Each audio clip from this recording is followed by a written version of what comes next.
अस्सलाम वालेकुम। आज का जो हमारा टॉपिक है वो है law of mass action. Law of mass action क्या होता है? विल्बर्ट ने और वेज ने ये दिया था 1869 में, और उसने इस लॉ के अंदर कहा था कि according to this law the rate at which a substance reacts is directly proportional to its active mass. अभी आपको ये पता चलना चाहिए, पहले पता होना चाहिए एक्टिव मैस क्या होता है, रेट ऑफ अ सब्सटेंस क्या होता है। Then rate of a reaction is directly proportional to the product of active masses of the reactive substance। हम लोगों ने दो चीजें डिस्कस की हुई हैं अब तक कि रिएक्टेंट्स क्या होते हैं और प्रोडक्ट्स क्या होते हैं। अब हमने ये देखना है कि इनके एक्टिव मैसेज क्या हैं और उनका रेट ऑफ रिएक्शन क्या है, और आफ्टर दैट हम ये देखेंगे कि एक दूसरे से डायरेक्टली प्रोपोर्शनल कैसे हैं।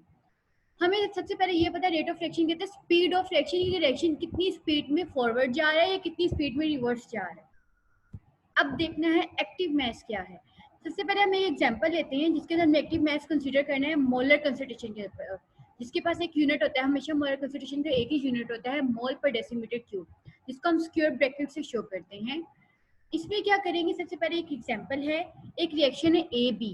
रिएक्टेंट्स हमेशा आपके पास लेफ्ट साइड पर होते हैं और प्रोडक्ट आपके पास हमेशा राइट साइड पे लिखी होती है। ए और बी जो है ये आपके पास रिएक्टेंट्स है, ये दोनों रिएक्ट करेंगे और आपके पास प्रोडक्ट बना देंगे सी और डी। इस दौरान जब ये रिएक्टेंट्स प्रोडक्ट में कन्वर्ट हो रहे होंगे उसे हम कहेंगे फॉरवर्ड रिएक्शन, या के एफ। जब आपके पास सी और डी वापिस आपके पास रिएक्टेंट्स बना रहे होते हैं उसे हम कहते हैं रिवर्स रिएक्शन, के आर। अब सपोज किया है कि मेरे पास ए बी सी और डी ये चार है, मोलर कंसंट्रेशन इनकी है। मोलर कंसंट्रेशन को जब भी रिप्रेजेंट करना है आपने ब्रैकेट के साथ करना है। अब मैंने यहाँ पे ए बी सी और डी को ब्रैकेट्स का रिप्रेजेंट किया हुआ है, तो इसका मतलब है कि ये है इनकी molar concentration. According to law of mass action rate of reaction always be directly proportional to the concentration of active mass. Active mass का मतलब ये है कि आपके पास जो ए और बी है, जो दो रिएक्टेंट्स हैं, यही आपके पास एक्टिव मैसेज है। जब मैं इन्हें ब्रैकेट में क्लोज कर देती हूँ तो इसका मतलब मैं इसकी मोलर कंसंट्रेशन के बारे में बात कर रही हूँ। रेट ऑफ रिएक्शन कहती है स्पीड ऑफ रिएक्शन को। अब मैंने देखा स्पीड ऑफ रिएक्शन इनके दोनों के डायरेक्टली प्रोपोर्शनल है। स्पीड ऑफ रिएक्शन दोनों के डायरेक्टली प्रोपोर्शनल कैसे है? आपके पास अगर रिएक्टेंट्स ऐसे हैं जो जल्दी रिएक्ट कर जाते हैं, जैसे नमक और पानी, इसका मतलब है इनका रेट ऑफ रिएक्शन हमेशा ज्यादा होगा। डिपेंड करते हैं कि मेरे पास कंसंट्रेशन कितनी है। अगर स्मॉल अमाउंट में नमक है और थोड़ा ही पानी, तो वो जल्दी मिक्स हो जाता है, मतलब ये कि ज्यादा काम नहीं करना पड़ेगा मुझे। लेकिन अगर मेरे पास पानी कोई एक टब जितना है और नमक भी ज्यादा है तो डेफिनेटली मुझे इसे मिक्स करने में टाइम लगेगा। डिपेंड करता है मेरे पास इसकी कंसंट्रेशन क्या आ रही है। कंसंट्रेशन कहते हैं मिकदार को, जितनी मिकदार होगी उस लिहाज से हम लोग उसको सॉर्ट आउट करते हैं। मतलब ये कि अगर मेरे पास, अगर मैं, और एक तो मिकदार पे डिपेंड करता है, दूसरा डिपेंड करता है मेरे पास मैस कौन सा है। क्या वो ऐसे मैसेज हैं जिन्हें मैं सोल्व करवा सकती हूँ या जल्दी रिजोल्व हो जाते हैं, या कुछ ऐसे मैसेज है जो जल्दी रिजोल्व नहीं होते हैं। देन आ जाता है मेरे पास, जैसे मैंने अभी नमक और पानी की एग्जांपल दी है। अगर आपके पास ज़्यादा पानी होगा और उसके अंदर आपके पास नमक ज़्यादा रिजॉल्व करना है, डेफिनेटली आपको प्रॉब्लम होगी।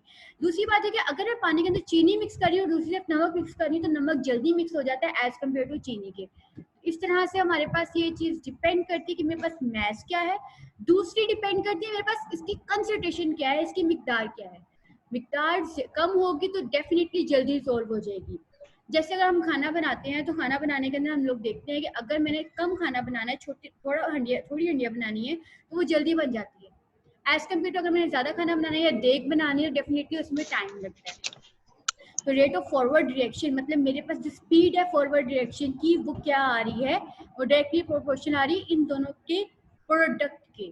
ए और बी मेरे पास दो एक्टिव मैसेज हैं, इनके इर्द गिर्द ब्रैकेट है, तो मतलब ये कि दो कंसंट्रेशंस हैं। दोनों कंसंट्रेशन के दरमियान में कुछ भी नहीं है, तो इसका मतलब है दोनों कंसंट्रेशन आपस में एक साथ जुड़ी हुई हैं। ब्रैकेट को शो कर रही है, तो ब्रैकेट शो करती है प्रोडक्ट को, मतलब मल्टीप्लाई को, मतलब मैं इन दोनों की प्रोडक्ट ले रही हूँ, उसको डायरेक्टली प्रोपोर्शनल कर रही हूँ रेट ऑफ रिएक्शन के। इस तरह rate of reaction directly proportional हो गया consideration of A and B. इसके अंदर जो डायरेक्टली प्रोपोर्शनल है मैं इसे चेंज कर देती हूँ इसके कांस्टेंट में, जो आएगा के एफ। के एफ क्यों आएगा? क्योंकि ये दोनों रिएक्टेंट्स हैं और ये दोनों फॉरवर्ड में जाके आपके पास प्रोडक्ट बना रही होती हैं, इसलिए हम इसका करते हैं के एफ। नेक्स्ट आ जाती है हमारे पास इसी तरह से अगर मैं इसका उल्टा रिएक्शन करती हूँ, जैसे यहाँ पे आपको नजर आ रहा है सी और डी, इसको मैं रिवर्स करवा रही हूँ, दोबारा रिएक्टेंट्स बना रही हूँ, इससे मैं कहूँगी reverse rate of reverse reaction, मतलब के आर। इस तरह से रेट ऑफ रिवर्स रिएक्शन अपने एक्टिव मैसेज या अपनी कंसंट्रेशन के ऊपर डिपेंड करेगा, मतलब ये सी डी पे डिपेंड करेगा, ए डी पर नहीं करेगा। ए डी पे हमेशा फॉरवर्ड रिएक्शन डिपेंड करता है, रिवर्स रिएक्शन डिपेंड नहीं करता। देन आता है के एफ और के आर के हैं आपके पास प्रोपोर्शनैलिटी कांस्टेंट है। जब आपने कांस्टेंट का साइन उसमें से रिमूव करना होता है, डायरेक्टिव क्वेश्चन का साइन, तो आप वहां पर कांस्टेंट लगाते हो। वो कांस्टेंट क्या है? के एफ और के आर। के एफ है फॉरवर्ड रिएक्शन के केस में और के आर है आपके पास रिवर्स रिएक्शन के केस में। फिर इक्विलिब्रियम स्टेट के अंदर क्या होता है? इक्विलिब्रियम स्टेट मैंने आपको समझाया है। इक्विलिब्रियम का मतलब है जब दोनों चीजें इक्वल में है, रिएक्टेंट्स फॉरवर्ड में भी उतना जा रहे हैं, मतलब ये कि प्रोडक्ट भी उतनी प्रोड्यूस हो रही है और जो प्रोडक्ट है वो रिवर्स में भी उतनी ही रिएक्टेंट्स प्रोड्यूस कर रहे हैं, मतलब रेट ऑफ फॉरवर्ड रिएक्शन भी उतना है और रिवर्स रिएक्शन भी उतना है। अगर दो तरफ से रस्साकशी जिसे हम कहते हैं गेम होती है, अगर एक तरफ 4 बचे दूसरे भी 4 बचे और सेम वो जोर लगा रहे हैं, तो क्या होगा कि रस्सी दरमियान में रहेगी, किसी एक साइड पर नहीं जाएगी। लेकिन देखने की बात है कि दोनों तरफ से जोर अभी भी लग रहा है। अगर एक तरफ से जोर लगना बंद हो जाएगा फिर दूसरी तरफ डेफिनेटली वो चली जाएगी। यहाँ पे भी यही केस है। अगर आपके पास दोनों तरफ से रिएक्शन सेम हो रहा है, फॉरवर्ड रिएक्शन भी और रिवर्स रिएक्शन भी, तो आपके पास वो इक्विलिब्रियम की स्टेट है। तब हम इसे कहेंगे ये हमारे पास है केमिकल इक्विलिब्रियम, जो आपके पास रेट ऑफ फॉरवर्ड रिएक्शन और rate of reverse reaction same है। अब जो मैंने rate of forward reaction reverse reaction के ऊपर डेरिवेशन की थी, के एफ सी डी और के आर सी डी, उन दोनों को मैं इक्वल कर दूंगी।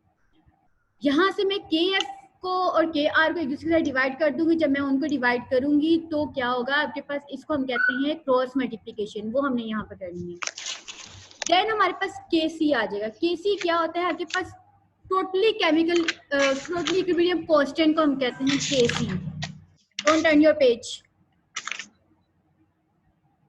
के सी हम कहते हैं इक्विलिब्रियम कांस्टेंट को।